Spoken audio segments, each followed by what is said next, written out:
Sock, and I am FICO certified credit coach with the Credit Life Financial Wellness Company program. I'm also the founder of the Free Credit Repair Advice Group and founder here of Credit TV. Coming at you tonight with another Wednesday night Credit TV Live, our Facebook Live. We always do a Q&A session every Wednesday night at 7 o'clock Central Time, 8 Eastern, 6 Pacific. Or pardon me, 6 Mountain, 5 Pacific. Tonight's topic that we're going to be talking about is collections, what to do, how to handle collection accounts that you may have. Hey, April, good to see you. So what I'm going to do is I'm going to let the room fill up a little bit. I'm actually going to get myself a little liquid energy here. Very good health stuff. It is zero. Anyone who knows that I'm on that diet, it's still working. Been doing that. Oh, hey, Kirsten, Regina, awesome to see you. Thanks for coming in. So tonight we're going to be talking about collections. Marley, good to see you. About collections, what to do when you have them, how to best address collections, both from a credit report standpoint and also from the standpoint of how to best handle them really overall. I know I'm not supposed to drink that, Mark, but, you know, what are you going to do? So really, tonight's Q&A is collections. What do I do when I've got these things? Hey, Darren, good to see you. Welcome. A couple of things I want to tell you here. Let me turn my music down a little bit. A couple of things I want to go over really before we start. If you have not yet subscribed to Credit TV on YouTube, please go to Credit TV, C-R-E-D-I-T-V. You can enter that right into Google, C-R-E-D-I-T-V. It'll come up with videos. Our channel has it's got a lot of stuff on it. There are uploads of our Facebook Lives. There are educational videos. There's even the class that I teach in the Minneapolis Public School System called Financial Foundations and Credit. And there's all kinds of ongoing educational things about credit, about collections, about your credit report, FICO scores, how to obtain a mortgage, what to do after a bankruptcy. So it's Credit TV. If you have not followed it, we update it frequently. I upload all of our Wednesday Q&As here up to that.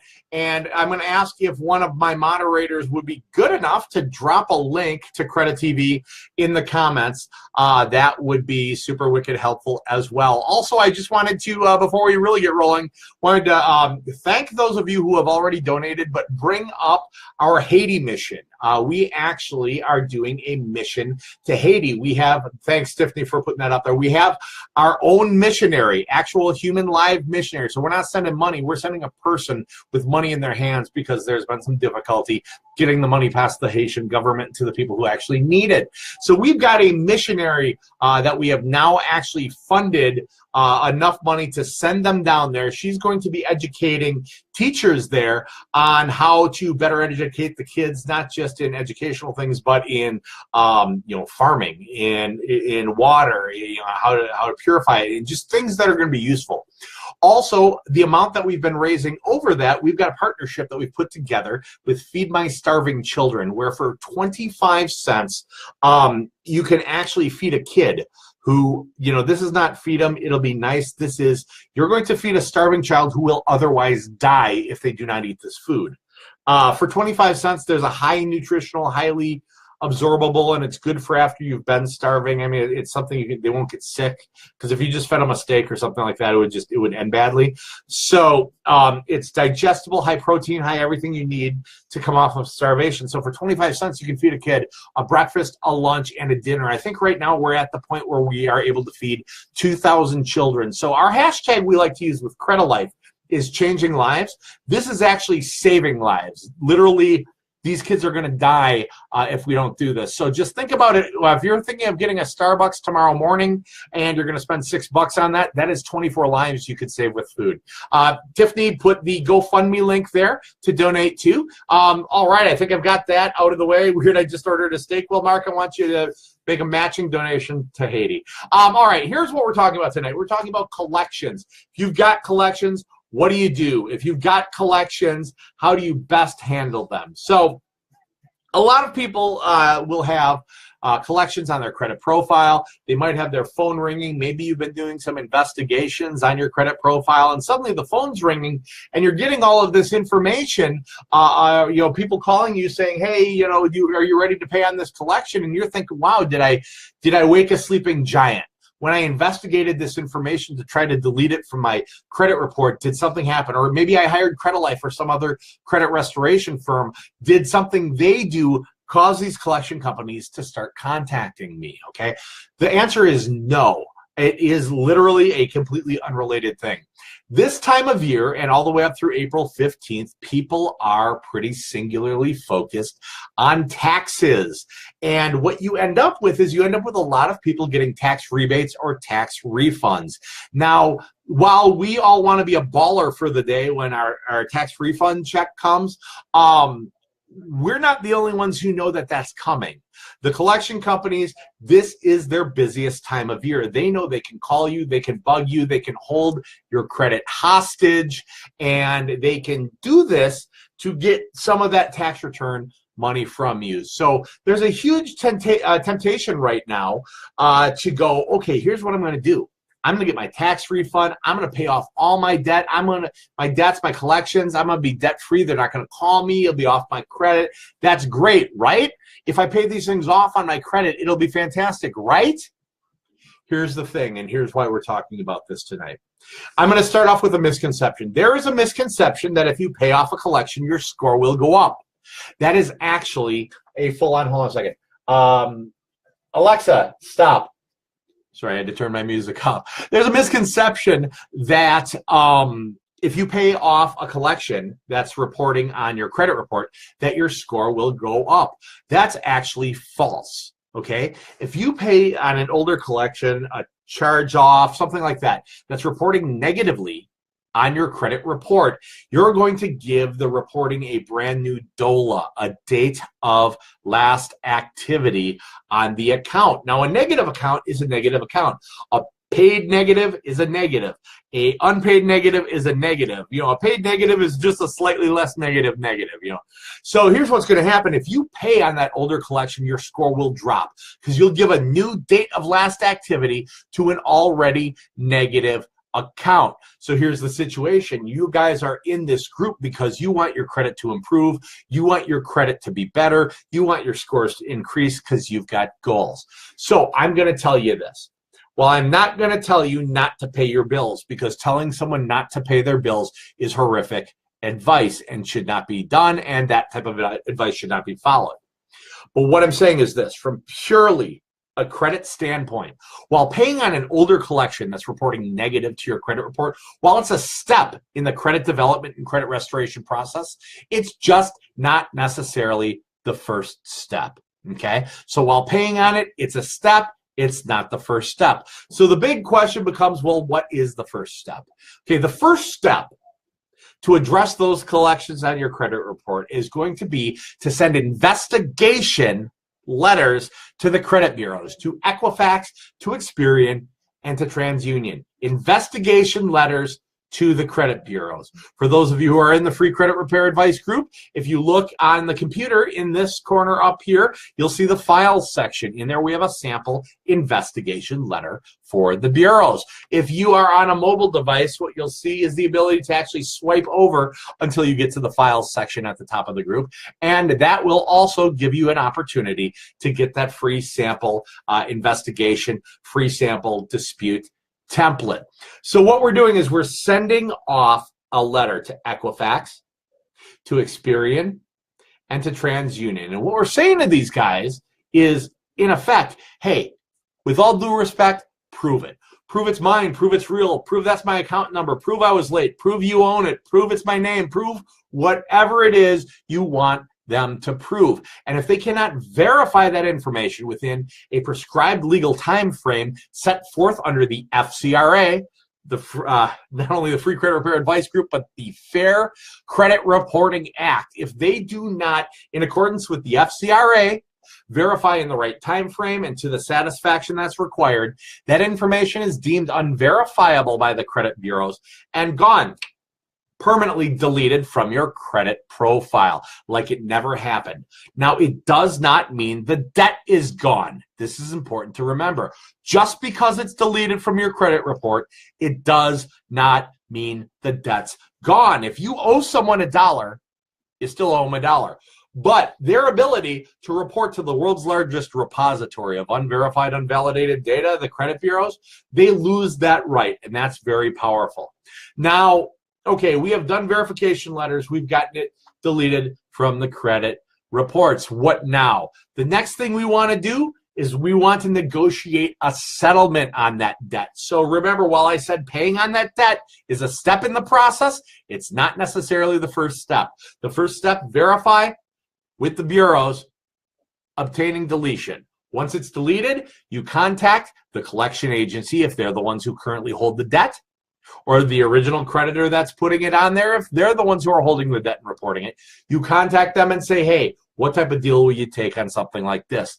The reason it's important to do that right away after you get it deleted is, on average in America, collection companies hold on to collections from between about 120 to 150 days. They then package them up with other collections that they did not collect on into something called a portfolio. And these portfolios range anywhere from $10,000 to $100 million and everything in between. They're blocks of uncollected debt. And they turn around and they sell it. Maybe they are ABC collections. They sell it over to XYZ collections. Now, XYZ collection can legally turn around and report it to your credit report. So once we've done the verification letter, to Equifax, to Experian, to TransUnion. Once we've got it deleted, we negotiate a settlement. We negotiate as inexpensive a way to get out of that debt as possible. So while paying on the debt, it's a step in the process. It's not necessarily the first step. The first step is verify it with the credit bureaus. Now, I get asked a lot of things as a professional, as a credit industry professional, when it comes to letters, when people are doing it themselves. I would like to tell you, number one, let's talk about certified mail. Certified mail or return receipts, signature cards, and things like that. Professionally, in the 24 years I've been in credit and banking, the hundreds of thousands of reports I've looked at and things like that, I have professionally sent this many certified letters for my clients.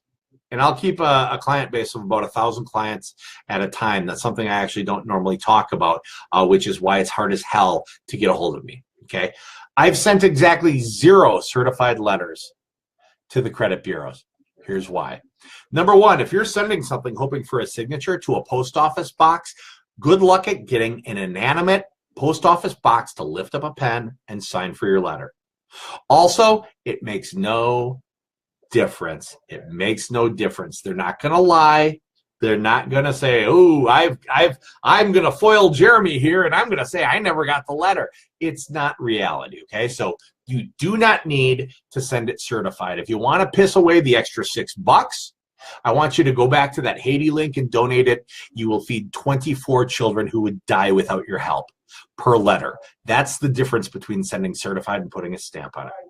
Okay.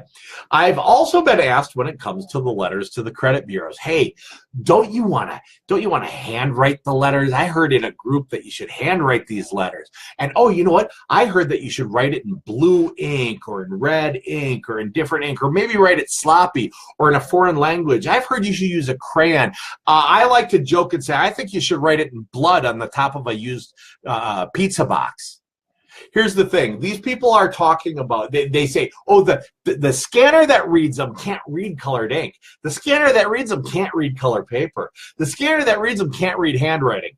To that, I just simply say the word wrong.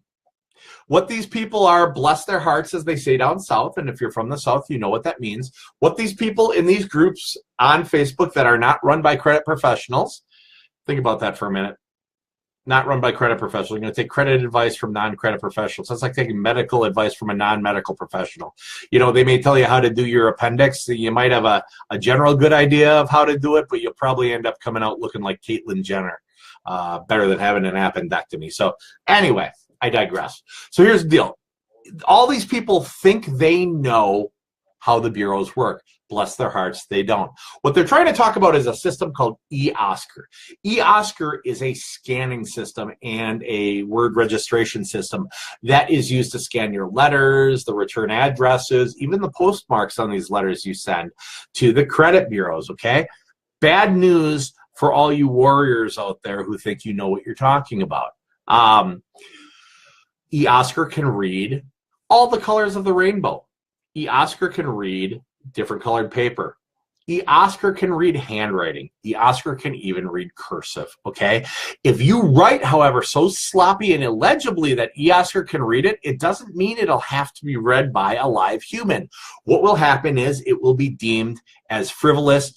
They don't have to legally do the investigation, and you wasted 45 days. So type your letters. It's faster, it's cleaner, you won't get a hand cramp. And remember this, it's not about how you say it, it's about what you say in the letter that makes the difference. So if we pay on a collection that's showing negatively on our credit, our score will drop. So what do? We investigate with the bureaus through a nice written letter that we put a stamp on.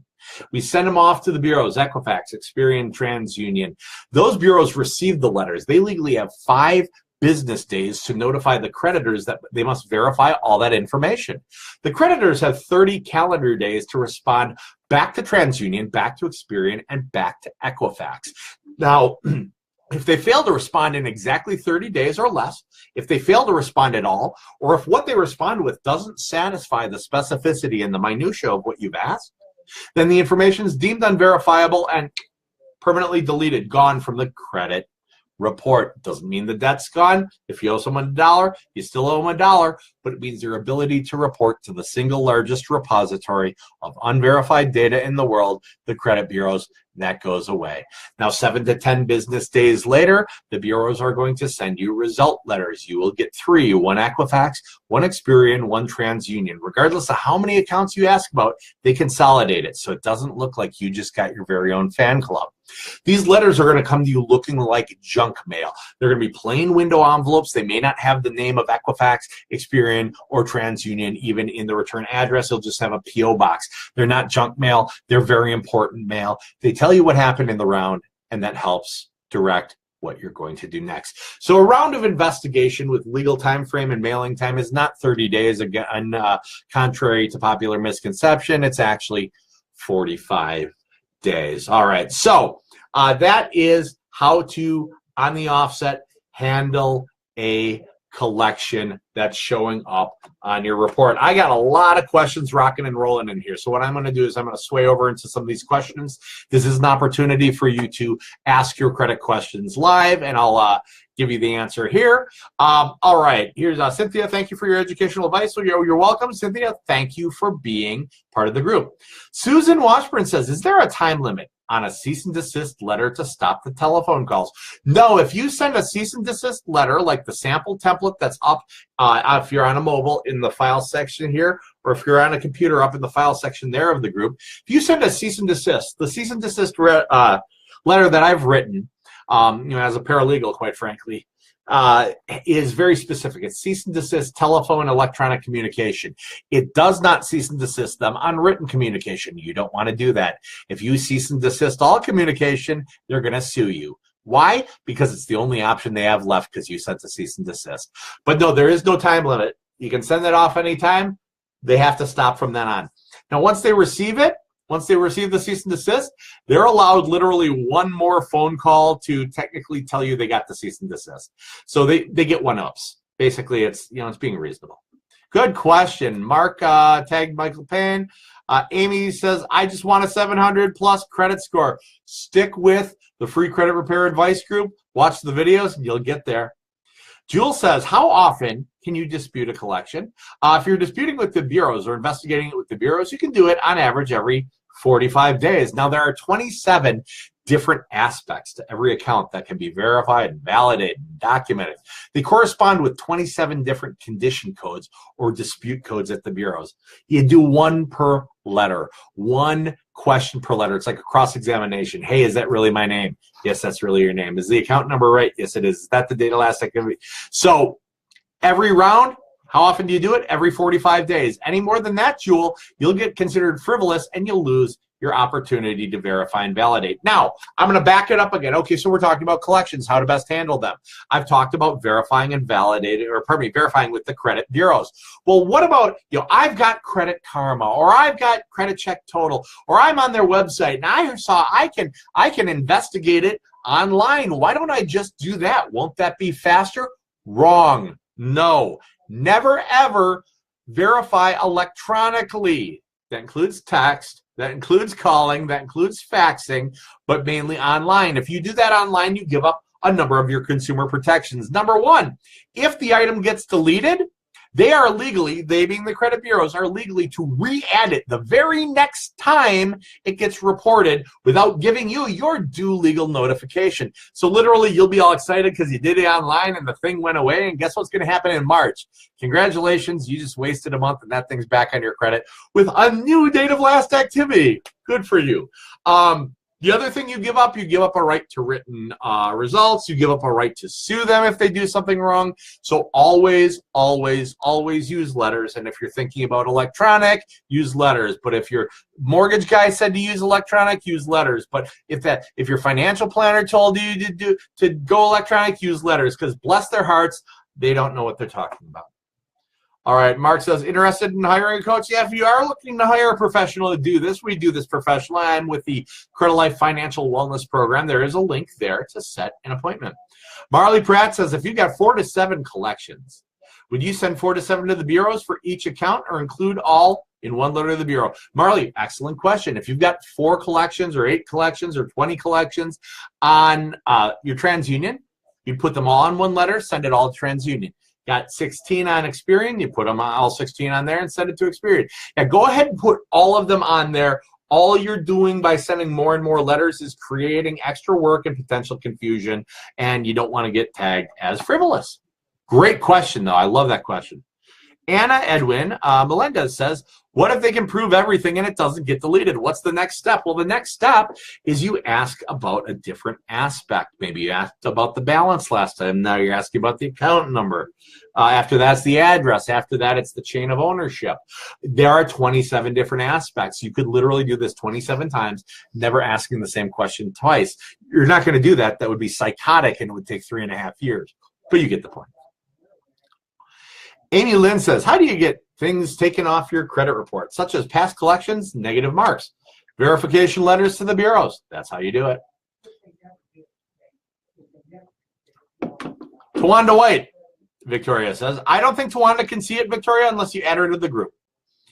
Janelle says, like I have an old collection on my credit, 5.5-year debt on my credit, and my middle score is currently a 668. Mortgage lender guy told me just that, not to pay it. Oh, you got a good one. He says it's too old, and if I pay it, it'll actually hurt and not help. The guy's on the right track. I'm not totally positive if he knows why, but he is on the right track. Tried to dispute it, it won't go away. Other stuff dropped off. You know what, Janelle? If at first you don't succeed, try and try again. You got 27 at-bats with that thing. Jessica, bless your heart. So vulgar. Yeah, you know what that is. Bless your heart. Let's see. Willie Daniel, bless his hearts from the south. Okay, all right. So you Southerners know what I'm talking about. All right. If I've got 6 collection accounts, do I send 6 letters to each bureau? Is a question that was asked to me by, is it Jomanique? I hope I didn't murder your name, but Jomanique, no, you go ahead and you send 1 letter and put all 6 collections on that letter. Again, we've got a question, Jewel. How often can I dispute an item? Every 45 days. Jeff says multiple collections on 1 letter each or 1 per collection agency. Multiple letters on each when you're dealing with the bureaus. Jewel says, do credit bureaus have to answer each item being disputed? Oh, that's a great question. Or will they answer all the items with 1 letter? Yeah, you're going to send 1 letter with all the things that you're asking about. They're going to send 1 letter with all your answers on it. It's really a super efficient type of communication, because let's face it, if you had 16 things you were asking about and they had to do 16 letters and you had to do 16 letters, everyone's a lot happier just putting them all in one. Excellent question. I'm glad to be getting these questions. TJ said, I'm worried I'd miss their good deal to take off bill for less if I do the verify mail. I'm worried I'd miss their good deal to take off bill for less if I do the verify mail. No, that's not going to interfere. You're doing this to the credit bureaus. The bureaus aren't the ones offering you the money off of the bill. That's done by the collection agency. So yeah, always investigate with those bureaus when it's a collection. Claudette says, I have several closed accounts on my report that I guess are paid. They have a zero balance. Should I send letters to the credit bureau? Claudette, only investigate negative things. So if it's like, let's say we had a Pure One Imports card and you didn't use it for 6 months and they closed it out on you, but you always made your payments on time, things were positive, it's just an old closed account. That's a positive account. Go ahead and leave it. Now, if you've got an old Pure One card that somehow you bought a bunch of those stinky candles and then some wicker furniture and then you never paid it on time and then it closed because it was bad and it's old, yeah, go ahead and investigate that. So we investigate the negatives, the derogatories. We leave alone the past positives because they help build your history. All right, Ron Robinson, or Ronnie, if Equifax removed negatives on my report for roughly 30 days, then put them back on without notifying me, what can I do? If you investigated electronically, the answer is nothing. Samantha said, I'm told it's hard to deal with Amex in-house collections. Why is this? They're pricks. That's literally the official answer. Yeah, it's tough to deal with their in-house collections. Like, they're really nasty FDCPA violators. I would record my phone calls, to be blatantly honest with them. You can download an app, put it on your phone. But yeah, the answer, I believe the official answer is they are pricks. Tiff, Smart Credit. Hey, Tiffany Decker, one of my moderators, just put up a link to our preferred, as of today, credit monitoring site. This is going to get you a tri-merge credit report, Equifax, Experian, and TransUnion. It'll give you all three bureaus' full information. It'll give you the account numbers so you can do your disputes, your investigations. Yeah, it's an awesome service. I even switched my own, for myself and my wife, I switched our credit monitoring over from Identity IQ, which y'all know if you've watched other videos, I swear by it. I love Identity IQ. But bless their hearts, this new one is so much more intense. It's got so many more tools. You can hook your bank accounts to it. There's financial planning tools. It's sick. Yeah, if you're not on Smart Credit right now, you guys make the change. Charlie Bland says, once accounts are no longer reporting, what's the best percentage to start off in negotiating a payment with the collection agencies? Excellent question. I try to start out in the 30 to 40% range, but I don't pick an exact percentage. So when they sit there with a calculator and try to figure out the percent you're being slick and going for, they can't figure it out. I'll say, hey, it looks like I owe you $1,000 on this. Would you take $318.24? And they go, why? You know, they're going, you can hear it in the background. Something you hear the clicking on the calculator. You're like, why 318.24? So, well, because I just got a check for 318.24, and it's all I have. So I can give it to you, or I've got another collection, and you guys have been on there longer, so maybe I thought I should give it to you. Trust me, man, they'll jump at something like that a lot quicker. I start in the 30-40s. 30-40 is a very reasonable, very normal settlement on collections kind of these days. Mark said, yep, don't forget to sign up for the free bi-weekly video newsletter. The Free Credit Repair Advice Group is going to be doing a video newsletter every 2 weeks. Amy Lynn says, how do I get access to all three credit scores? Okay, Amy, I'm going to give you sort of a caveat type of question, meaning I'm giving you the type of answer. I'm giving you the answer, but there's something else to it. Okay, there's a caveat. All right. I recommend that Smart Credit. It'll give you 3 scores. Now, those scores are Vantage scores. It's a different scoring algorithm than the FICO algorithm. Why am I telling you to do that? Because here's the deal. You're never going to get your lending FICO score without applying for lending. Well, what about my FICO? Another group said I should use that for my real FICO. It's not your real FICO score. My FICO was fined significant millions of dollars by the Consumer Financial Protection Bureau, the CFPB, which is the enforcement arm for the FTC, the Federal Trade Commission. They were fined millions of dollars for portraying these FICO scores as people's FICO scores. They're not. They're what we call FACO scores. They say FICO, but they're not your actual lending score. So how do you get it? You apply for credit. So how do you get access to all three? I'm going to tell you this. Don't worry about your score. This is the dirty little secret of credit repair. I don't worry about my client's score. I don't care what score you have. I don't care what score you want. I don't. I care what your goals are. I care where you are today. Because here's the thing. If we get your credit profile in position, and we get the right balance of accounts, we get the right segments all filled in within the FICO algorithm, and we get all the pieces in place, I know your score will simply follow. So while there's no good place to get your scores. There isn't. Right now, I'm recommending for best overall information, I'm doing that Smart Credit. All right, Jessica says, keep saying, bless their hearts. You know what that means? Yep. Jessica knows what that means. When sending out a letter to credit bureaus, if you've got multiple collections, should you be listing a different reason for each, or could each one be verified name? Danielle Noble, good question. They could all be the same reason. They could all be totally different reasons. What I would do is I would look, use something like Smart Credit, look and see what it says. And if anything kind of stands out to you, like you're like, man, I know I didn't owe this then. Or that date doesn't seem right, or that balance doesn't seem right. You're not going to say verify name if you got your spidey senses are tingling and you're like, that might not be the right balance. You want to ask about balance. So go ahead, use the investigation skills that you've got, and every single one of us does. And if you don't think you have investigation skills, when's the last time you got suspicious of your significant other's text messages and we're trying to see if you can find a way to look in their phone? Yeah, if you've ever done that, you got investigation skills. So go ahead and put the investigation skills to good use. And let's go through our credit reports. Let's look for reasons that might be valid, might be good for questioning those. Great question. Hey, Dominic, you are welcome. Susan says, what are consumer rights when a collector threatens having the police come in and arrest you? Oh, I love those. Those are my favorite. Those are scam calls. Those are going to be used on zombie debt. Those are going to be used on outside of statute of limitations to enforce debt. What are consumers' right when a collector threatens to have the police come and arrest you? Guess what? They're not calling you from their real number. You're never going to be able to bust them back. It's not going to happen. It's not. So I usually encourage them to arrest me. I'll give them my address, say, hey, this is where I work. Oh, you're going to have to come to work. Someone from HR will have to escort me. Fantastic. I'm at Credit Life. Send them on down. I'm excited because I'm tired of working and I'd rather lay on a cot and get free meals. So send them, please. Oh, we will. Okay, good. Send them. Oh, we'll have you arrested. Okay, here's the thing. We are not in the year 1815 anymore. We do not have debtor prison in America. They're not coming to take you to jail. Okay, the end. Great question, though.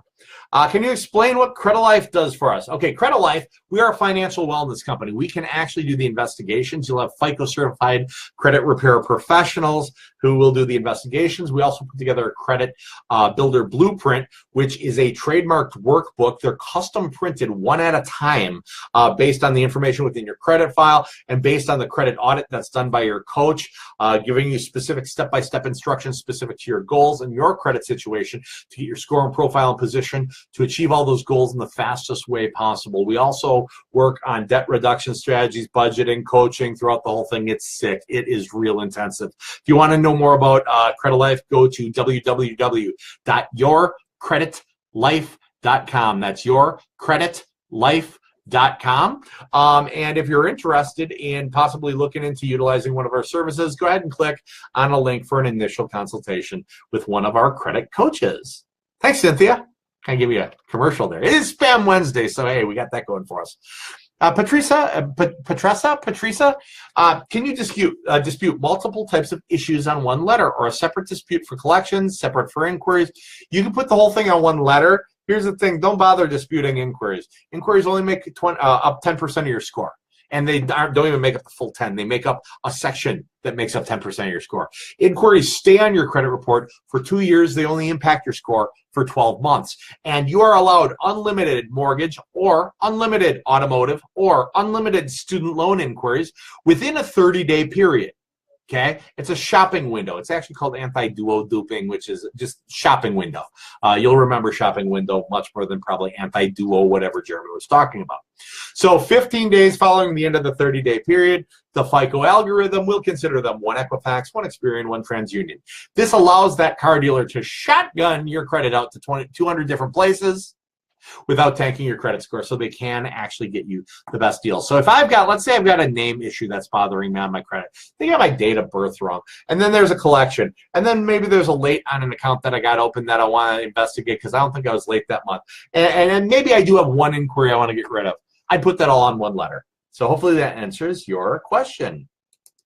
Can you get them to redo a mark? Calais says. I don't know what a mark is. Can you, if you could explain a little bit more what you're talking about, I'd love it. Michelle Alexander says, if I disputed online through Credit Karma over a year ago. Can I redispute? Yeah, and if they come back and say you can't or some BS like that, tell them you got some wonderful party gifts for them. But don't do it through Credit Karma. If you do it through Credit Karma, you give up all your rights. Ashley says, what about late payments? If you verify them, if they verify them, can you ask for goodwill to remove? Yeah, here, goodwill letters usually don't work, but there's no harm in trying for a stamp and taking a minute to write the letter. Goodwill letters, there's usually not a lot of goodwill to be had if you didn't do the basic obligation that you had signed up to do, which was pay the debt back on time. So here's the thing, you can use them in tandem. Goodwill letters are more if you had a 30-day late on an account a year ago, okay, and you've made every payment on time since then, and maybe you had a medical thing and a sob story that they'll go for, and guess what? They've got no obligation to do it. Half of them make it to the circular file, but there's nothing wrong with doing a goodwill letter. It's put it like this, it'll never harm you. Can we get late marks off credit? Yes, absolutely. Every single thing on your credit report, be it a late payment, be it an inquiry, be it a whole account, be it a bankruptcy, be it child support, a collection, be it a lease, anything. Everything is at the mercy of being able to verify within the confines of the Fair Credit Reporting Act, the FCRA. So you can get anything off your credit if it's found to be unverifiable. All right, what does Patrice have to say? Patrice says, what if you've got a credit card from a company and they have two accounts, one that's closed? I have Sync card in good standing, but they have a closed one for me too with a zero balance. Well, if it's got a zero balance and there's nothing negative, Patrice, I wouldn't. I mean, if you want to work on getting rid of it, go ahead. But if it's a past positive, go ahead and leave it. Tiffany Anderson says, what about pay for delete letters? I was told to send a check and letter to the collection company. Right in the memo section, cashing means you'll delete the account. Does that work? In the magical land of make-believe, that works. Yeah, that doesn't work. If you send them a check, you've made payment, giving a new date of last activity. They can take the check and you can write, okay, to troll my father back in college, my dad made me a loan. And I would write something different in the memo section every week because this was before you could take a picture of a check and deposits. So he had to actually take it to M&I Bank down there in Milwaukee. So I'd write for sensual massage or for sexual favors or things like that. Now, it didn't mean that my dad actually gave me a sensual massage. Those types of conditional endorsements are nonsense, okay? So pay for delete letters, if you send a pay for delete letter, honestly, the letter and the check will probably end up in the garbage because they literally throw that out. Totally different zone. What you want to do if you're looking to negotiate a pay for deletion is you want to call them on the telephone. Because here's the thing. They will not typically put paying for delete in writing because it violates the collection company's contract with the credit reporting agency. Meaning if they do that, they can be dropped and they don't have a way to report to credit. They give far less care about the $300 they're going to get from you than they do about having to try to find a new collection. Or pardon me, a new place to report their collections. So yeah, do not send pay for delete letters. Anyone who's telling you that does not know what they're talking about. They are not a credit professional. Great question. There's a link, Tiffany, for Smart Credit. Can we get school loans off? Absolutely, Kelly. Anything is at the mercy of verifying. Follow up, will Amex do a pay for delete? Samantha asks. I've never seen them do one. But I've only been in credit and banking 24 years, and I've looked at hundreds of thousands of credit reports. So yeah, no, they're not really good about that. I would, if it's that bad, I'd do the verification. If you get like 4 or 5 rounds in with Amex and it's not working, settle with Amex. This is specifically for you, Samantha. Settle with Amex. Get their skin out of the game. Take away their reason to verify and validate, and then try to do investigation letters. That'd be your best strategy with someone that's sticky.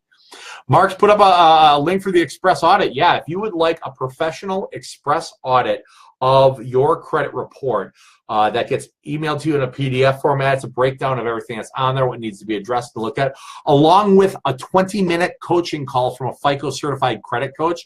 That link can get you one. They're $39.99. The coaching call itself, if you buy a coaching call by itself for a 20-minute coaching call, it's $50 a la carte.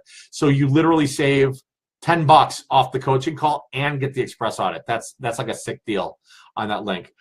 Jewel says, can you explain the verify personal info method? with the credit bureau. Well, that's not a method. If you're talking about the fact that people say, oh, get rid of all old names and addresses, that's no, just no. What you want to do is you want to say, verify that this collection belongs to me. If they come back with your name, congratulations, you just blew that. I go for something a little bit more difficult. Ronnie says, on my earlier question about Equifax removals, I disputed nothing electronically. They removed almost everything, positives and negatives inquiries. They basically wiped my report. Yeah, that's Equifax. They've been having lots of problems. You can go back sometimes with a letter saying, look, you did not, okay, this is getting a little complex, and you're getting to the area where you might want to pro, but you can go back to them. They're supposed to give you a 5-day written notification that they're going to re-add it to your credit report in conjunction with the FCRA, the Fair Credit Reporting Act. So if they did not give that to you, you can kind of follow up, give them a letter saying, hey, I had done investigations, you removed this. You followed up by putting it back on without giving me the required notifications under the FCRA. As you know, that's a violation of my rights in the law. I demand you remove these things immediately, or I will follow up with the Consumer Financial Protection Bureau, all reporting agencies, and look into potential civil liability. That's what you want to say in your letter.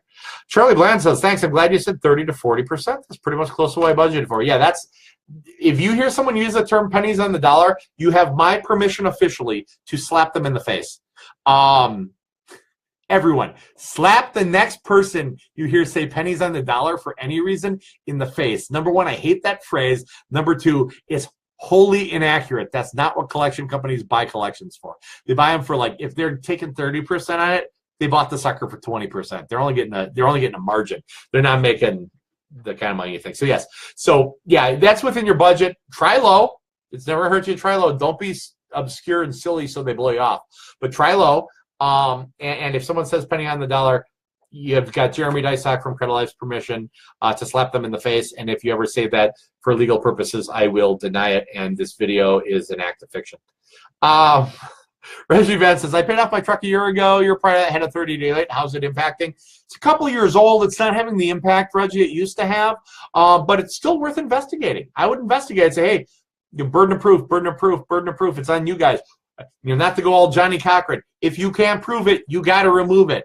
And since their skin has already been taken out of the game and they've got no reason to do a bunch of work for free, it may be in your best interest to send a letter on that. Mark says, most of the time when focusing on a score, look at the bare minimum to get your goal. Shoot for profile wellness. That is an awesome piece of advice, man. Beautiful. Ashley says, my student loan rehab is in review right now, about to be transferred to a new servicer. Should I send the investigation letters? Okay, since years of non-payment. Okay, here's the deal. Ashley, if you're looking to consolidate your student loans, go through a rehab program on your student loans, go into an income-based repayment program on your student loans, do not investigate them until you're done with it, okay? I repeat, if you're working on student loans and you're looking to refi them, consolidate them, rehab them, rehabilitate, or go into an income-based repayment program or even student loan forgiveness program if you are a teacher or in the public sector, do not investigate them. It causes you problems. Wait until it's done. Otherwise, if you're not looking to do any of those things, go ahead and investigate. Arrest you. Yes, arrest. I tell people to arrest me because yeah, I hear it's a lot easier in jail. Tabitha said, at least that's what they showed on that show Oz. Do pay and delete letters work? Tabitha, not normally. Natalie said, should you also verify and validate collections that are not on your credit yet? No. Or just try to reach a settlement with who, the collector, the actual creditor. Always settle it with whoever's got it. Guess what? If a collector's got it, that's who you're supposed to be talking to. That's just how it works. Good question. Calais says, how can I get my student loans removed? Verify. If you're not doing anything special with them. Is opened on collections actually the date it was opened or the date it took over the account? Hate to give you this answer, Regina. It depends. People are woefully inadequate at consistently reporting, so I've seen both. Tiff just put up a link to your creditlife.com, so if you're interested in retaining the professional services of one of the FICO certified coaches of Credit Life Financial Wellness Program, that's how you do it. Mo says, how do you handle student loans that were recently paid in collections after calling to make a payment and they tell you your balance is only $100? So if it's $100, just pay the damn thing. Take their skin out of the game, verify and validate. That would be my, if I understood you right, that's what I would do. How can bankruptcy be removed? Bankruptcy is at the same mercy as any other mark on your credit to verify within the right time frame.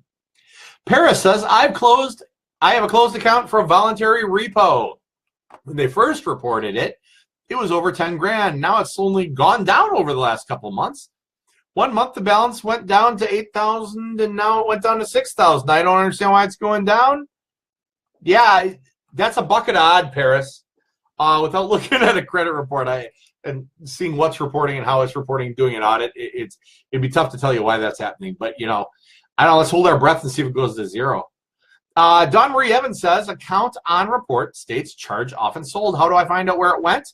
Call the original creditor, or call, let's say it was a Target card and you didn't pay, and the red card and all that good stuff, and it gets charged off and sold. You can call them. They got to tell you where it went. Sometimes you're going to get someone in a call center who doesn't know what they're doing, so it's really not their fault. They're probably just stupid. Bless their hearts. Holly says, how does rental credit checks affect your credit? Does it work the same as car loans, only count as one? No. No, it doesn't. So it depends how they code it, but typically rental background checks don't. Some rental background check companies, though, do actually do a soft inquiry. So it's hard to tell without a crystal ball what they're going to do to you. Sorry about that, Holly. But that's the answer. Kelly says, late mark due to late payment. Yeah, everything's at the mercy of verifying. Mark says, what activities reset the date of last activity? Disputing online, letters, phone calls. A lot of things can change up the date of last activity on the report. Paying any money can do it. If you accidentally validate the debt to them, that can do it. If you reaffirm it, that can do it. Those will all update dates of last activity. Tabitha says, so are you saying I can go to multiple dealerships in a 30-day window and the inquiries won't hurt my score? Oh, it's going to look like crap for just a little while, but then 15 days following the end of the 30, yeah, it's going to hurt as badly as if you had literally done one Equifax, one Experian, one TransUnion, because that's how the FICO algorithm is going to count it with anti-duo doping. It's pretty sick, Tabitha. It's cool. Brittany says, if disputing the same collection, how is it possible for Experian to delete it from a credit report, but Equifax to update it? There are 3 bureaus, 3 completely different systems. They interpret data completely different. That's how it happens. Calais says, I tried, and they said we have to report late charges as it happened. Any loop. Okay. I'm not totally positive what you mean. Is there any way to get school loan up? Again, same thing. Verify the info. Susan Smith Sweeney says, what should I expect to see from a verification or validation? How do I know they provide me back the right info? Well, here's the thing. If you demand verification to the bureaus, you're not doing the investigation. They are. They're the ones who make the determination if it was adequate or not, and they're going to tell the truth. That's the answer. Maria says, I hate Lexington law. They send letters to a closed account, and the account's opened again. Oh, man. Yeah, we don't do things like that, man. That's where the difference between somebody who's going to go through and actually do things like sit down and talk to you about your goals and make a comprehensive plan and know that opening old wounds isn't usually a really good thing. That's where that's going to come in real handy. But yeah, I would love to have you on board. All right. Jewel said, I did mine online. Dispute wrong. I can't wait 45 days. Just wait 45 days. Kind of hit the reset button. You'll be better off. Clay says, I don't know how the school loan's off. Yeah, okay.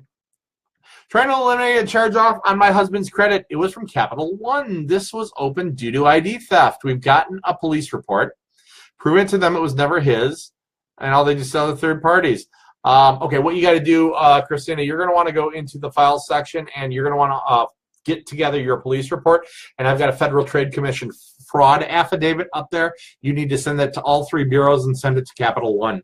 Now, if Capital One resells it, then you're going to want to lawyer up because you may have some money coming. Benjamin says, if Experian and Equifax have different date the account's open, do you send them a copy of both credit reports? No, they don't give 2 craps about what the other one says. Let's see. Regina says, when I call to make a settlement, should I remind them we're on a recorded line? No, they'll remind you. Don't wait here. Okay. I take that back. Every state has its own laws. Check your own state laws if you're thinking of recording phone calls. That's probably the best way to put it. Tiffany Decker put up our appointment core link. That is for you to schedule a consult with a FICO certified credit coach. Remy says, Jeremy, we get just as many charge-off questions in the group. Okay, charge-off versus collections, any difference in hand? Yeah, a charge-off is a collection. Basically, it's an accounting tactic. If they charged it off, the sucker's going into collections. A charge-off's different than a write-off, okay? A write-off is where they send you a 1099 MISC, MISC, at the end of the year. It's a tax form, which actually shows what they wrote off as income. You don't owe that. If they charge off, you owe that. I hope that answered it. That's like literally a whole topic for a whole video. Jeremy, you should work as someone at an auction. You talk so fast sometimes. I do. Sandria, my cousin had a repo last year and got a letter for 3 options, pay to settle. 1 lump sum, $3,000 monthly, 6 for 6 months. 1 is 5. What should they do? I don't know. I don't know how much they owe. But you know, here's the deal. I wouldn't take any of those options. I'd make my own deal and call them up with it.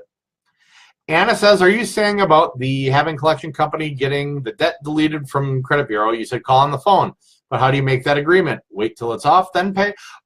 Or no. Here, if you're looking for a pay for delete, you have to pay before they'll delete. You make the deal to pay to delete on the phone. If you're talking about negotiating a settlement after you've got it deleted from the credit report, then you're negotiating the settlement right there on the phone. Hope that answered that for you. Shenanigans, Mark. Alvin says, I've gotten 2 fraud letters from TransUnion and Equifax. My account is locked. Oh, there's a mess for you. That's longer than a conversation we can have here during a live. I'd say make a thread about it so we can address it for you. German Hernandez says, I have 3 things in collection. Should I pay it in full? Well, it depends on your goal. If you're looking to get it off your credit, paying it's going to drop your credit score. Social worker loan forgiveness. I want my student loans gone. Guess what? If you screw with them now while you're on loan forgiveness, you're going to blow that. Don't do it. How much postage does it cost to mail a pizza box letter to the collectors? My understanding from the post office is $13.40.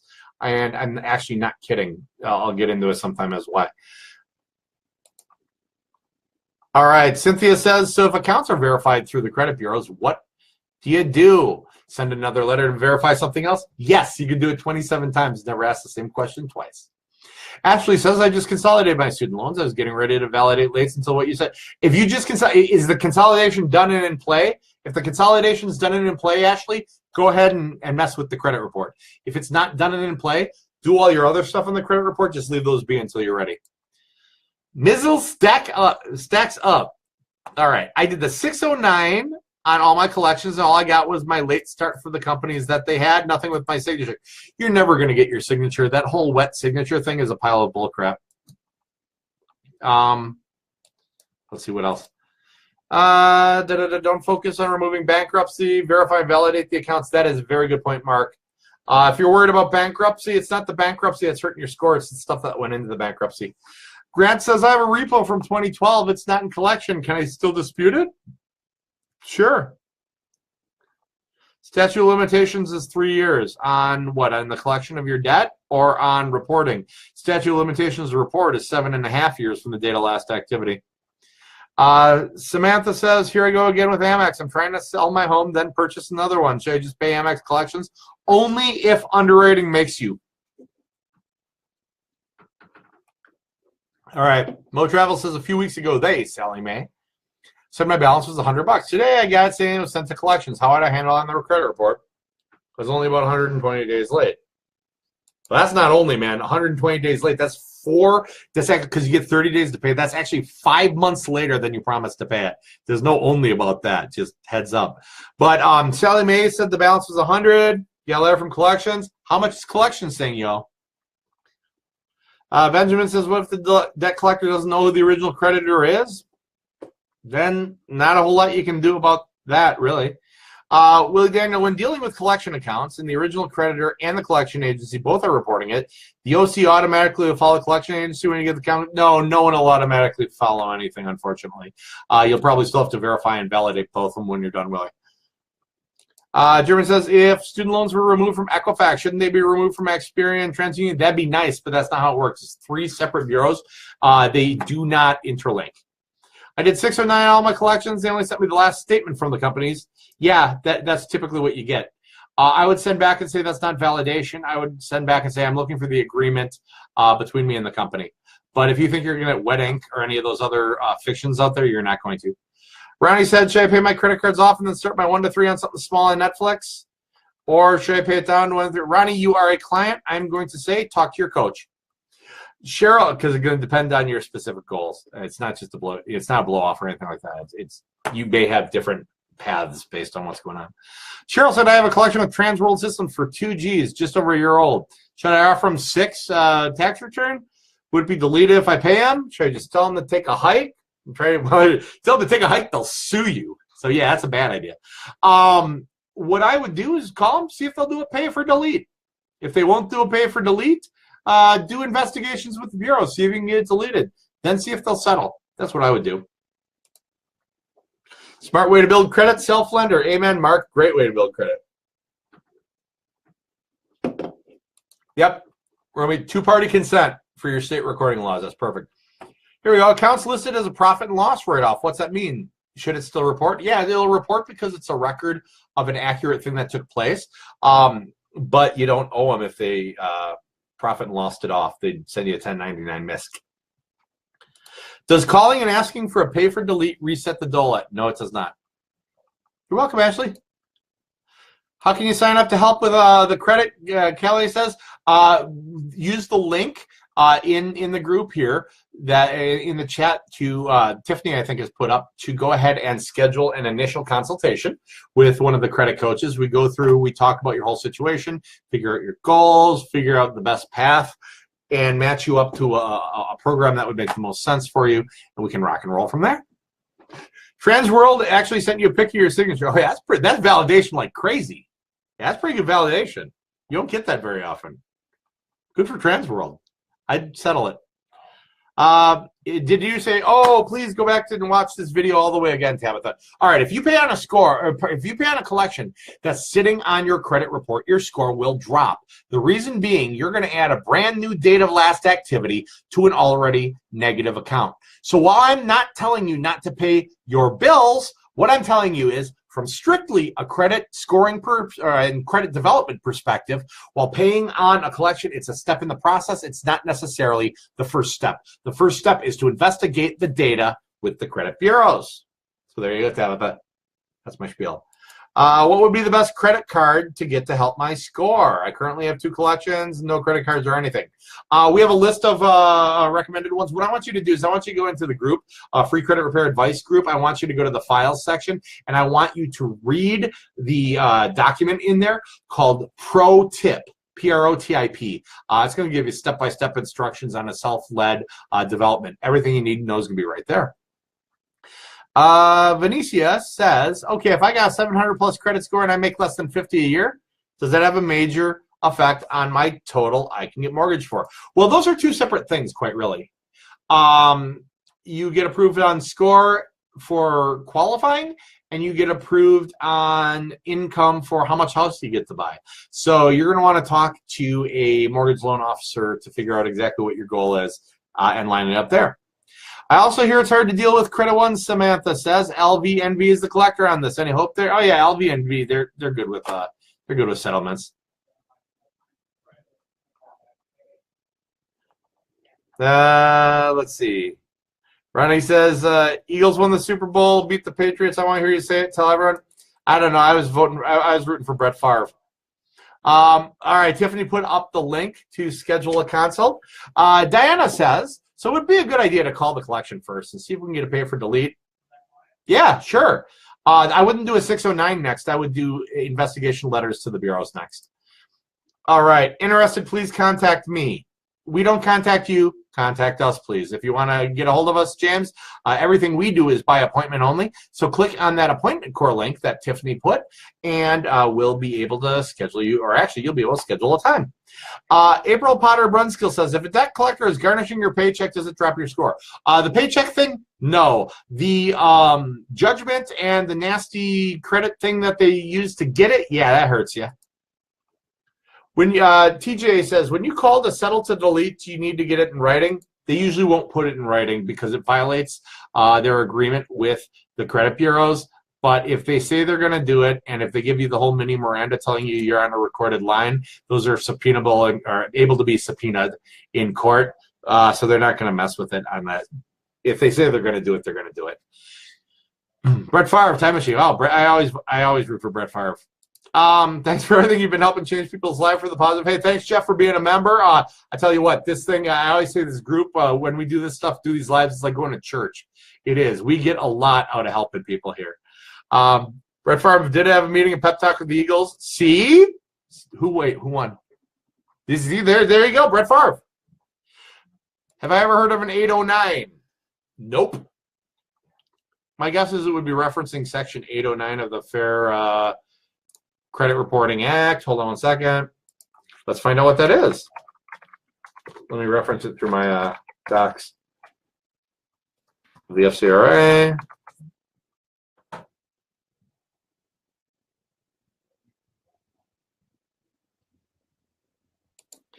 And 809 says that a copy of a judgment will be mailed to you per your request. So there you go. April says we'll be setting up a consult soon. Sounds great. Okay.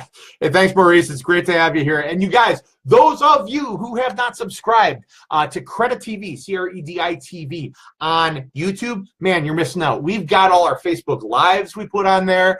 We've got the class I teach in Minneapolis with our newest credit coach, Dan, who used to be in the mortgage industry. I teach financial foundations and credit there. We've got informational videos. We've got how to pay off debt, revolving debt, cascading versus snowballing. I tell you what, that one's worth watching because if you've never seen a frozen waterfall, you can do that. But yeah, if you have not yet subscribed to Credit TV, CREDI TV on YouTube, please do so. And give us a thumbs up and a like and comments if you guys like the videos. Also, if you have not yet donated to our Haiti mission, we're sending our own missionary down there. Every 25 cents you donate feeds a kid a breakfast, lunch, and dinner of this high nutrition, high protein food that basically, I don't know what the best way to say it is, makes them not die that day, I guess is the best way to say it. When do you use the new 611 letter, Tiffany? That's going to be a whole separate, video on its own. The 611. Okay, we got links for the YouTube channel. If someone would throw up a link for the Haiti mission, that would be awesome. So if you guys have not given yet, please give, please give, please give, please give. Last things, Tabitha says, I'm checking out the pro tip file. Awesome. For collections, got an old address I no longer reside at. Is that a good dispute? It can be, but there's usually stronger things. Go for dates of last activity, account numbers, and things like that. Balances, you'll have much better footing. Monica says, I got a credit card that was just closed due to non-payment. It is still accruing interest, late payments. Should I be investigating with the Bureau first, or at least pay the minimum, try and negotiate the remaining balance? Yeah, I pay the minimum, negotiate. I do it all. Literally everything you just said, I do it at the exact same time. So yeah, okay, Tiffany just put the link to the Haiti mission trip. We are sending my daughter. Nothing scares the crap out of me more than actually sending my daughter into a really nasty part of Haiti. But I couldn't stop her if I chained her to a tank and tried to drive the tank the other direction. So we're going to support her. So we are sending our own missionary to Haiti. She is going to be teaching. She is going to be bringing fresh water. She is going to be bringing food and clothing. She is literally, all the clothing she's taking down to wear, she's leaving behind. Well, not all of it, because she'd come back butt-ass naked, and then I'd have to have a conversation with my daughter.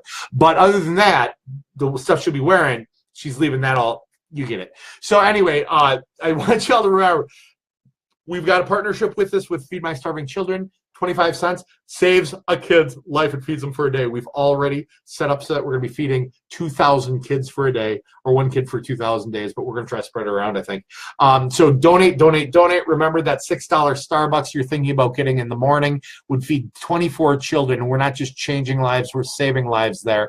So it's going to make the fact that you're not sure whether you want to get soy milk or almond milk or skim milk, you know, it becomes a lot less important when you could cause 24 kids not to die tomorrow with what you were going to drink in coffee. Sorry to throw that last minute guilt trip on you, but that's, yeah, I'm Catholic. That's how we do these things. All right, guys. So for Credit Life, for the free credit repair advice group for Credit TV, I am Jeremy Dysock, FICO certified credit coach. Thanks for tuning in tonight. We are here every Wednesday night at 7 p.m. Central, 6 p.m. Mountain, 5 p.m. Pacific, and 8 p.m. Eastern on our Facebook Live. Thanks a lot. Give to Haiti.